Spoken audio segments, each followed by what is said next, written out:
스가랴 성경 강해 1장입니다. 내 뿔 첫째 돼지 돌아오라 1절에서 3절, 둘째는 열조를 본받지 말라 4절에서 5절, 셋째는 여호와께서 말씀한 말씀대로 심판하심 6절, 넷째 예루살렘을 위한 선지자의 호소 7절에서 12절, 다섯째 예루살렘 회복 약속 13절에서 17절, 여섯째 내 뿔 18절에서 19절, 일곱 번째 내 공장 20절에서 21절입니다. 1절 다리오 왕 2년 8월에 여호와의 말씀이 이도의 손자 베르가의 아들 선지자 스가랴에게 임하니라 가라사대. 다리오는 주전 522년에서 485년까지 바사를 통치한 왕입니다. 스가랴는 학계 선지자와 동시대 사람으로 학계는 다리오 왕 2년 6월부터 일했고 스가랴는 2년 8월부터 일을 시작했습니다. 스가랴와 학계가 하나님의 명령을 받들어 이스라엘 백성들에게 성전 건축을 권면함으로 중단했던 성전 건축을 다시 시작했습니다. 2절 나 여호와가 무리의 열조에게 심히 진노하였었느니라. 그러므로 너는 무리에게 고하기를 만군의 여호와께서 이처럼 이르시되 너희는 내게로 돌아오라. 나 만군의 여호와의 말이니라. 그리하면 내가 너희에게로 돌아가리라. 나 만군의 여호와의 말이니라. 이스라엘의 조상들이 하나님께 범죄했기 때문에 70년간 바벨론 포로 생활을 했습니다. 이제는 포로에서 돌아왔으니 전심으로 하나님께 돌아와 하나님으로 살라는 것입니다. 여호와는 성도들이 마음을 다하고 뜻을 다하고 정성을 다해서 전적으로 하나님께 돌아와 하나님과 교통하며 동행하기를 원하십니다. 4절 너희 열조를 본받지 말라. 옛적 선지자들이 그들에게 외쳐 가로되 만군의 여호와께서 말씀하시기를 너희가 악한 길 악한 행실을 떠나서 돌아오라 하셨다 하나 그들이 듣지 않고 내게 귀를 기울이지 아니하였었느니라. 나 여호와의 말이니라. 너희 열조가 어디 있느냐? 선지자들이 영원히 살겠느냐? 하나님께서 선지자들을 보내어 이스라엘의 열조에게 악한 길과 악한 행실에서 돌아오라고 했지만 그들이 하나님의 말씀을 청종치 아니하고 돌아오지 않았습니다. 그러므로 하나님의 징계를 받았습니다. 너희 열조가 어디 있느냐? 하나님을 거역하고 악을 행하던 그 열조는 하나님의 징계를 받아 다 죽었으므로 지금은 찾아볼 수가 없게 되었다는 것입니다. 선지자들이 영원히 살겠느냐? 하나님의 백성을 권면하던 선지자들도 늘 있는 것이 아니므로 권면할 때에 잘 듣고 순종하라는 것입니다. 아무리 훌륭한 선지자라도 얼마 후에는 세상을 떠나 만나보지 못할 때가 옵니다. 그러므로 그들이 살았을 때 잘 배우고 순종하는 것이 중요합니다. 6절 내가 종 선지자들에게 명한 내 말과 내 전례들이 어찌 내 열조에게 임하지 아니하였느냐. 그러므로 그들이 돌쳐 이르기를 만군의 여호와께서 우리 길대로 우리 행위대로 우리에게 행하시려고 뜻하신 것을 우리에게 행하셨도다 하였다 하셨느니라 하라. 열조에게 주신 하나님의 말씀은 1.1핵도 헛된 대로 돌아가지 않고 다 그대로 이루어져서 이스라엘 열조가 바벨론 포로 생활을 했다는 것입니다. 돌쳐 이르기를 과거를 돌이켜 생각하고 회개하면서 말한다는 것입니다. 바벨론으로 사로잡혀간 이스라엘 백성들이 과거 선지자로부터 받은 하나님의 말씀을 회상하며 하나님이 하신 말씀 그대로 성취되어 자기들의 행위대로 하나님께 보응을 받았다고 말한다는 것입니다. 7절 다리오 왕 2년 11월 곧 스바돌 24일에 이도의 손자 베르가의 아들 선지자 스가랴에게 여호와의 말씀이 임하여 이르시니라.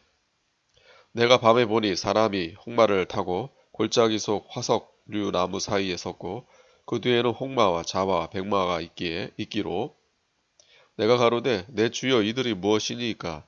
내가 말하는 천사가 내게 이르되 이들이 무엇인지 내게 보이리라 하매 화석류 나무 사이에 선 자가 대답하여 가로되 이는 여호와께서 땅에 두루 다니라고 보내신 자들이니라.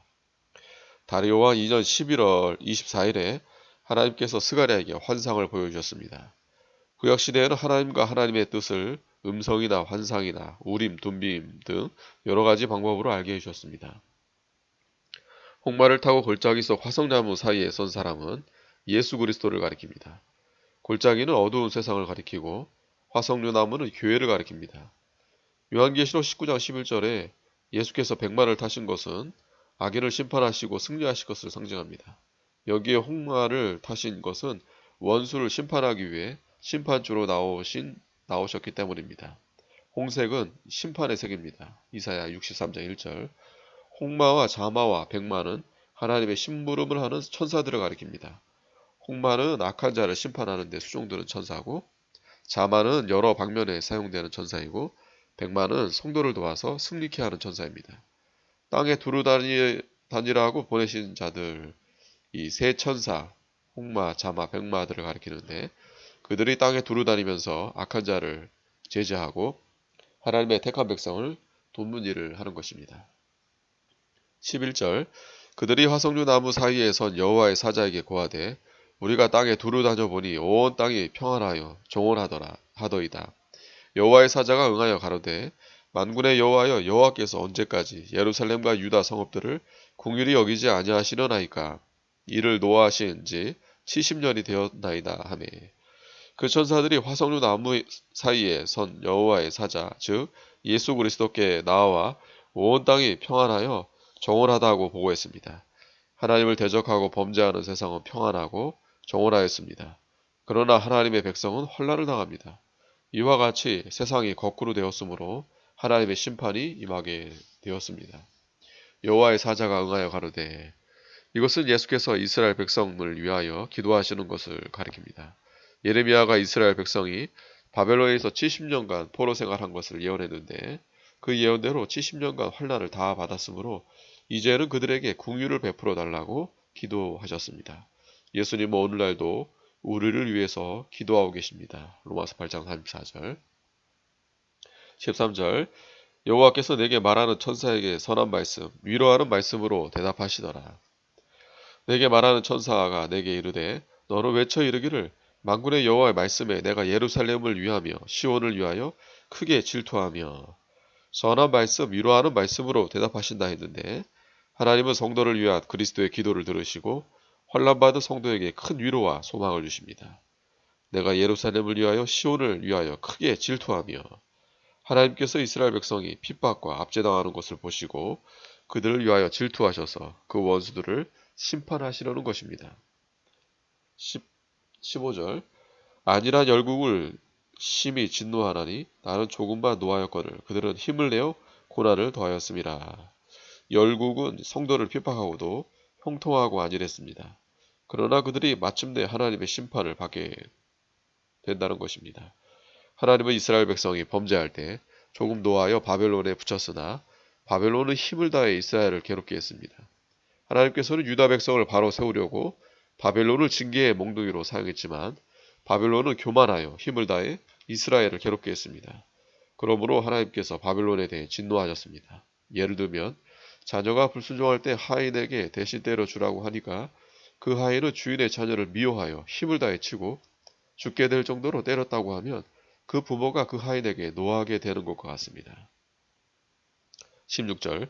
그러므로 여호와가 이처럼 말하노라. 내가 긍휼히 여김으로 예루살렘에 돌아왔은즉 내 집이 그 가운데 건축되리니 예루살렘 위에 먹줄이 치어지리라. 나 만군의 여호와의 말이니라 하셨다 하라. 유다 백성이 바벨론에서 예루살렘으로 돌아올 때 그들만 돌아온 것이 아니라 하나님도 예루살렘으로 돌아와 같이 계신 것입니다.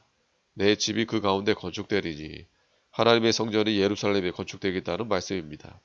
하나님께서 돌아오셨으니 하나님을 모실 집이 있어야 될 것이므로 하나님의 성전을 건축하라는 것입니다. 17절. 다시 외쳐 이르기를 만군의 여호와의 말씀에 나의 성읍들이 넘치도록 다시 풍부할 것이라. 여호와가 다시 시온을 안위하며 다시 예루살렘을 택하리라 하셨다 하라. 예루살렘에 성전이 지어지면 예루살렘은 옛날보다 더 좋고 풍부해진다는 것입니다. 성전을 건축하면 하나님께서 안위해 주시고 보호해 주시고 복을 주십니다. 오늘날 세상이 말세가 되어 악이 득세하는데 성도들은 하나님을 잘 섬기는 것밖에는 살 길이 없습니다. 하나님을 모시고 하나님께 순종하면 하나님께서 그 성을 보호해 주시고 돌봐주시고 좋은 곳으로 풍부하게 채워주십니다. 18절. 내가 눈을 들어본즉 내 뿔이 보이기로 이에 내게 말하는 천사에게 묻되 이들이 무엇이니까? 내게 대답하되 이들은 유다와 이스라엘과 예루살렘을 해친 뿔이니라. 내 뿔은, 이 뿔은 권세를 가리키는데 이 4라는 숫자는 동서남북 즉 지상 만수를 가리킵니다. 그러므로 넷불은 하나님을 반대하는 모든 세력을 말하는 것입니다. 복음을 막론하고 개인이나 단체나 국가나 교회를 핍박하고 복음을 반대하고 하나님을 거역하고 하나님의 백성에게 손해주는 것들은 다 넷불에 포함됩니다.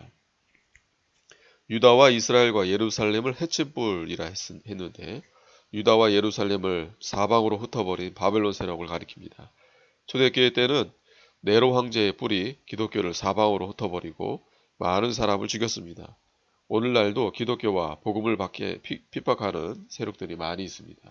20절 때 여호와께서 공장 4명을 내게 보이시기로 내가 가로되 그들이 무엇하러 왔나이까 하매 대답하여 가라사대 그 뿔들이 유다를 해쳐서 사람으로 능히 머리를 들지 못하게 하매 이 공장들이 와서 그것들을 두렵게 하고 이전의 뿔들을 들어 유다 땅을 해친 열국의 뿔을 떨어지게 하느니라 하시더라.